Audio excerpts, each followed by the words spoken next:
Hey guys, Krisha here. Please be cautious of any fake comments and emails you may receive from people pretending to be Mango Research. And what's up, you guys? Welcome to the Mango Grove. My name is Krisha, and this is today's segment on Mango Macro. I have the one, the only Sean Dexter with me. Sean, say hello.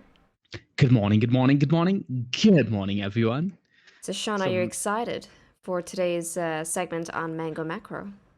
Mango Macro, that's what we're calling it, eh? I like it. Yeah, so I feel like this sort of commemorates the entire thing. So let's, with this, Sean, let's have a shot to Mango Macro. I'm going to have a shot of water because that's all I have next to me. What do you have next to you? I have some nice scotch here, actually, but I'm not going to be having a shot of scotch, so maybe next time. Sean doesn't like wasting scotch, guys. He's like, nope, you got to swirl that one around. So today's segment on Mango Macro, Sean, we're going to be talking about a tweet that actually you brought up to my attention, which is this one right here by Kyle Bass. I love this guy. Yeah. He's not the most Bitcoin friendly person, but he does have a lot of passion. So Yeah. So Kyle Bass, I mean, I follow him. I know, Sean, you follow him as well, of course. So what I'm going to do is I'm going to read out the tweet, okay, because I think this is a rather interesting tweet, and then we'll go on over to the chart. So this tweet is primarily about WTI crude. Now, we all know that oil has been ticking up. However, for the past 2 weeks, we're seeing a bit of consolidation in this $90 to $100 area, right, Sean? Mm-hmm. Okay, so here's how the tweet goes. Here's what he says. He's like, WTI crude hit $123 in the second week of March, and China announced a full shutdown of the Shenzhen, sending crude down $28 in 7 days. WTI climbs back to $115 on March 23rd, and China announces a two-phase shutdown of Shanghai, sending crude down $17 in 5 days. And he's like, hashtag China exposed, hashtag crude oil.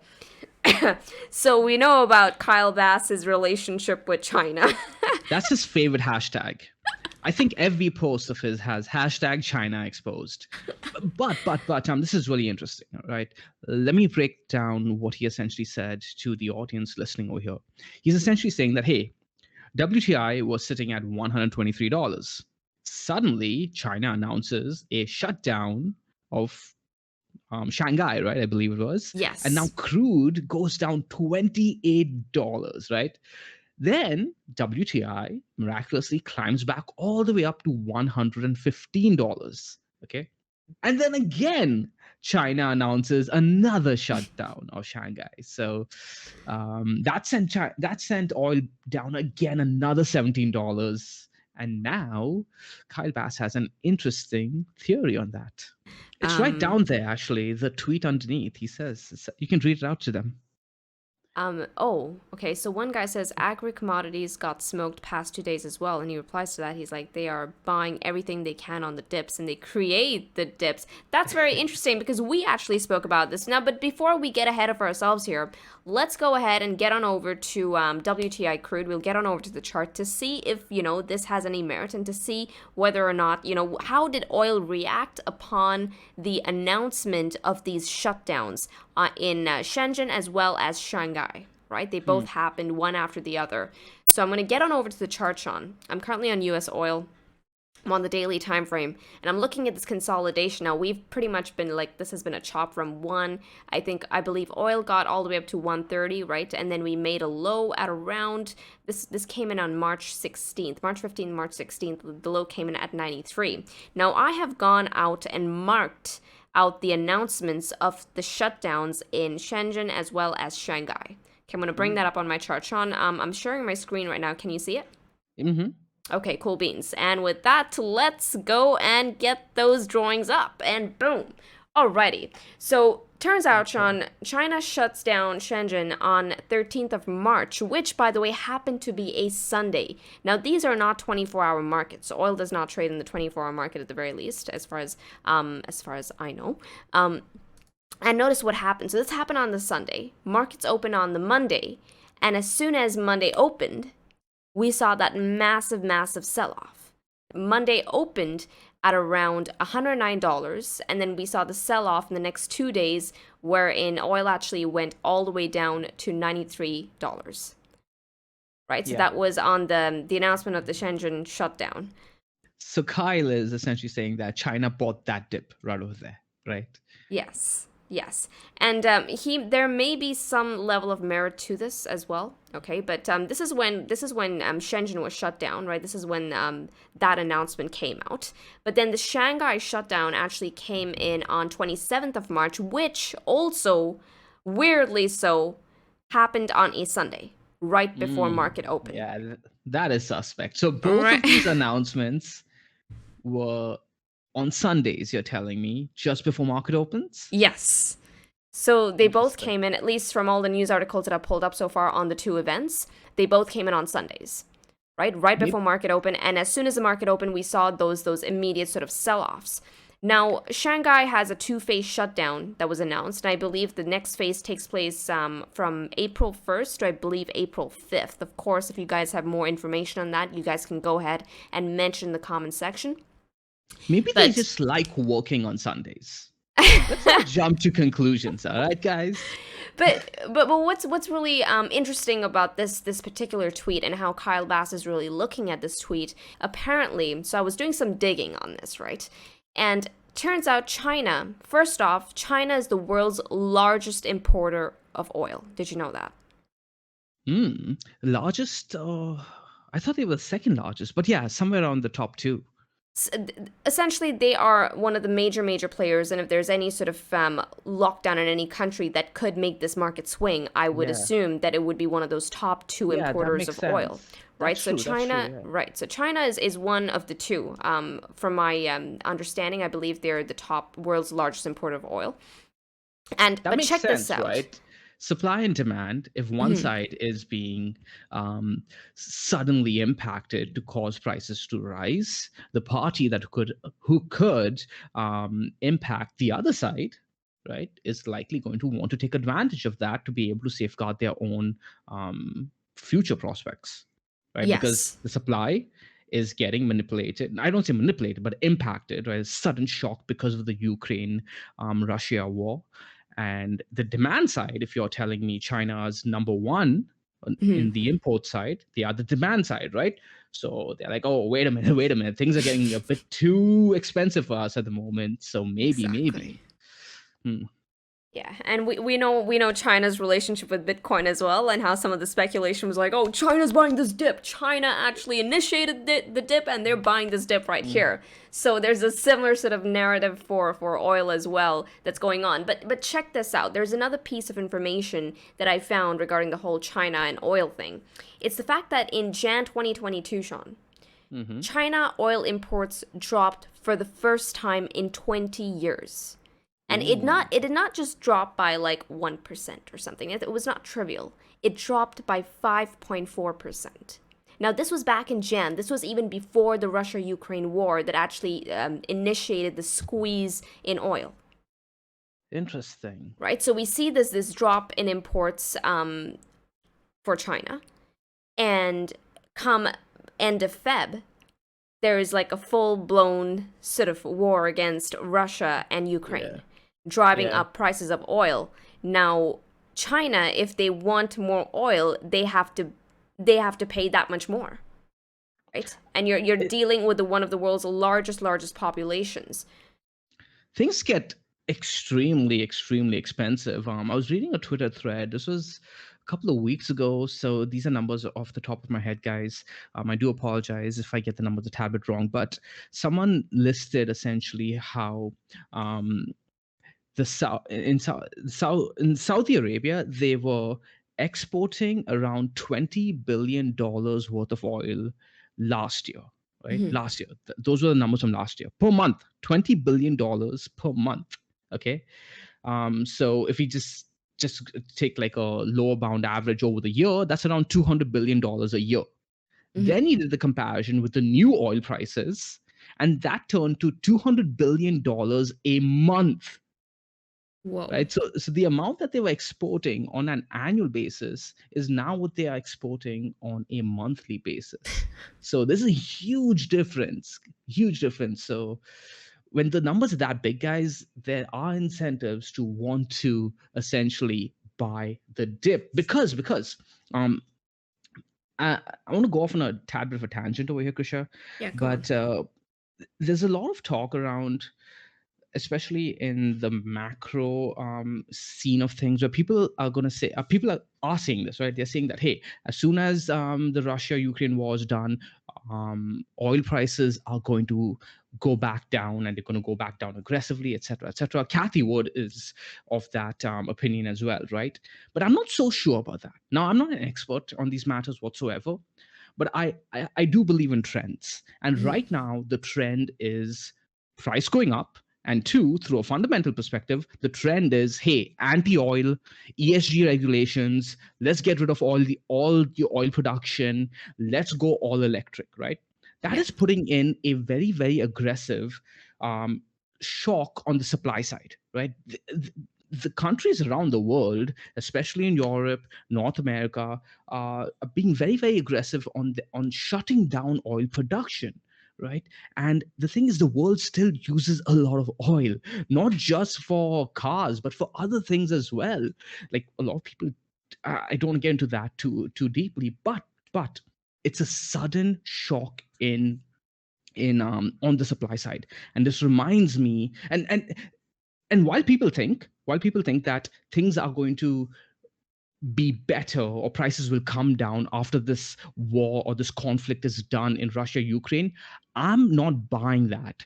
And the reason for that is because if you go back to 1973, the war between Israel and the I think it was called what was it called, the Yom Kippur War, right? The Yom Kippur War, or the Ramadan War, right? Between the Arab Union, or whatever it's called, Saudi Arabia, and essentially Israel. There was an embargo placed on all the supporters of Israel, and USA was one of them. Right? Actually, it was USA, Canada, and a few other big countries like Japan, and the United Kingdom as well. Okay, and everyone thought that oil prices were temporarily going to stay elevated only because of that embargo, because of that boycott. But that boycott ended in 1974, and oil prices kept rising well into the late 1978, 1979, I think into the early 1980s as well. So it lasted a good 5 to 6 years more after the war and the embargo ended. So I would be a tad bit careful assuming that oil prices are going to um, go down just because of the war ending. And I think China probably sees that as well, and they're probably trying Yeah. to. Yeah, they're trying to position because I think they probably shot themselves in the foot back in Jan when they reduced imports. But to drive your point through, now take U.S. for example, where we're seeing some freaking record level oil prices.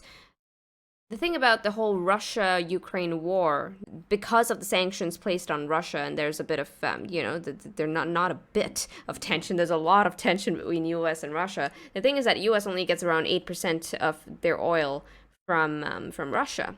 A significant chunk comes from the OPEC countries, right? So Mm, with those countries still very much being afloat in terms of their oil production, what is really causing the that's true. you know the hike in rates? It's not like it's one thing if they were getting a significant percent of their oil from Russia, but they're not, Mm, right? So now you have the ESG narrative. Fine, you got the Russia-Ukraine war, and oil prices are going up to these record level prices. So that's a really good point, Krisha. and that's why I'm wondering, and I think I'm in line with you in that aspect, in that even if the Russia-Ukraine war ends, that does not necessarily drive out the whole ESG movement that we're seeing Yeah. across the globe right now. And that can add more unnecessary pressure on energy. And there are probably analysts out there that work for the Chinese government, analysts that work for various governments, not just China, but they're seeing this trend, and they might just be, for all you know, all of these dips, right, might also be reflecting in the futures market. We could very well see oil futures actually being bid up right now. That's true. right? That's true. But and I think that this would be the better play, and it's weird if you're just looking at the technicals of this, Sean. Um, while people would look at these drawdowns as, oh, this is a bearish drawdown, right? Like, what was this most recent candle that came in on 28th of March? This drawdown was an 8% drawdown on oil. The thing is Yep. that if you're just looking at this through a technical standpoint, this has not lost any structure, guys. Yeah. Okay, Not yet, at like the very least. not yet at the very least. This is not like game over. All right, game over for the bulls. No, not yet. And that's why I'm saying that if oil starts getting back up over 110, right, and I have my cursor here actually, let's go ahead and just mark out a line right there. I'm looking at this 110. We start living up over that region. I'm saying there's a good chance that oil sees another rally. Back to all-time highs, eh? Yeah, yeah. Interesting. And this would drive the whole point that Kyle Bass is trying to make, in that they are trying to accumulate more oil in this juncture. They've basically driven down price to be able to buy oil on the cheap because of what they did to themselves in Jan, right? And it's a very smart move by initiating these Lockdowns. lockdowns and in two of their major cities. Now Shanghai, I know, makes up for, I mean, they have, I think, the largest GDP per capita throughout the entire country. Yeah, that makes sense, right? Right? So So when through, you yeah, block that out, when you shut down those economies, now we've all sort of endured the whole thing of lockdowns, and we know what it does to foot traffic, and what it does to production lines, what it does to commerce in any city, right? And commerce throughout the city in various aspects. and the market's Everything going to just try to forward price that. exactly. So it would be a smart move if they're looking to buy oil on the cheap, and if there's any country that oil would move for, it would be one of the top two importers of oil, Yeah. And right? people are going to say, hey, this is market manipulation, blah blah blah, and you guys got to be better than that, right? Even if it is market manipulation, every market is manipulated. That's how you. That's our stance over here at Mango. And at the end of the day, markets are markets. You got to be smarter. For as long as money is loose, right? If it's not backed by anything, no hard commodity or anything at all, you're going to see if that is manipulated, if the money is manipulated, everything else is going to be manipulated, or it's going to be easily manipulated in that sense. But yeah, you got to be sort of smarter than the moves. Everything is sort of priced in, and they're banking, like a lot of these governments and all, they're banking on some of these events actually being priced in, and then they go ahead and take advantage of the event being priced in. They Yep. understand that. Even the Fed, when they make these announcements in the FOMC meetings, they understand that, right? I try to put myself in the shoes of a investment officer at a major corporate company that needs to hedge their oil um, buys, right? Their oil imports, and prices go all the way up to $150, 140, whatever the high was. I'm looking at that and feeling a lot of pressure because I haven't really bought enough, and then prices come down, right? How am I going to feel? Do I want to like buy immediately and hedge, right, against the the notion or the idea that prices just keep going and going and going up, or do I get greedy and put my job on the line because I think prices are going to come down lower and lower, right? I just don't see it. I see people, I see the dip getting bought regardless. Like in China, you could look at them as a massive corporation, right?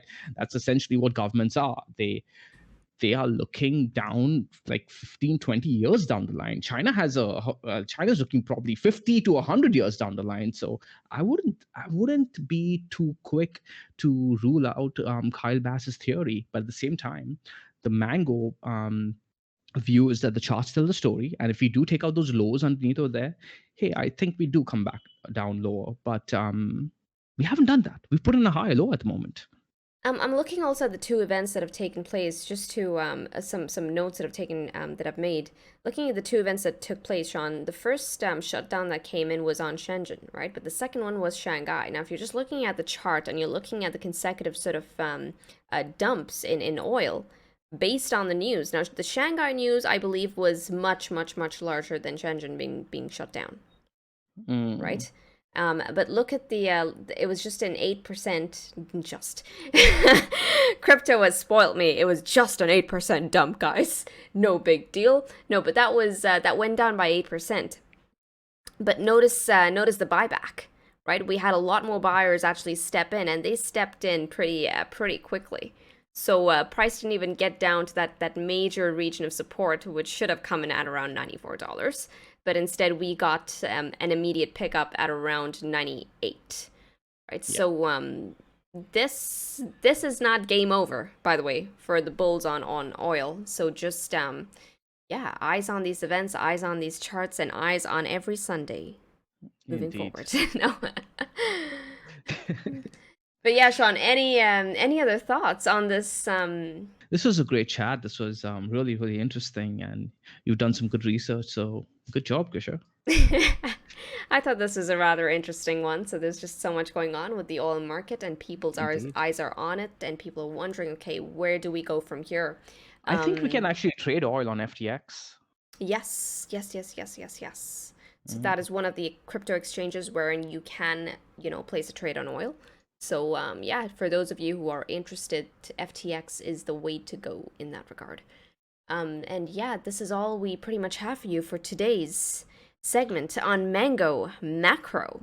We'll put down the resources that Krisha is referring to in the description. So yeah, in case you guys are interested.